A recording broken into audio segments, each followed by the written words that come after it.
নির্ধারিত সময়ে cricket board নির্বাচন আয়োজনে আন্তরিক ক্রীড়া মন্ত্রণালয়, জানিয়েছেন উপদেষ্টা আসিফ মাহমুদ সজীব ভুঁইয়া। সোমবার বিভিন্ন গণমাধ্যমের সিনিয়র ক্রীড়া সাংবাদিকদের সাথে মত বিনিময় করেন ক্রীড়া উপদেষ্টা। ছিলেন বিসিবি সভাপতি আমিনুল ইসলাম বুলবুল।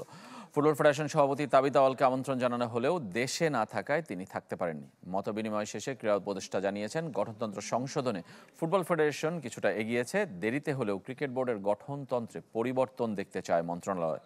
প্রিমিয়ার লিগে ফুটবলে মোহামেডান আবাহনীর কুমিল্লা ভেন্যুর সমস্যা সমাধানেও স্থানীয় প্রশাসনের সাথে আলোচনার প্রতিশ্রুতি দিয়েছেন আসিফ মাহমুদ।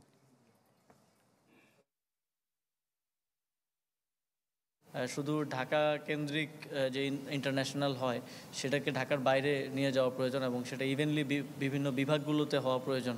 ক্রিকেটও আমরা দেখি শুধু 3টা স্টেডিয়ামে হয়। আপনারা জানেন যে বিপিএল আমরা রাজশাহীতে করার বিষয়ে মোটামুটি পরিকল্পনা নিয়েছি এবং রাজশাহীতে হবে।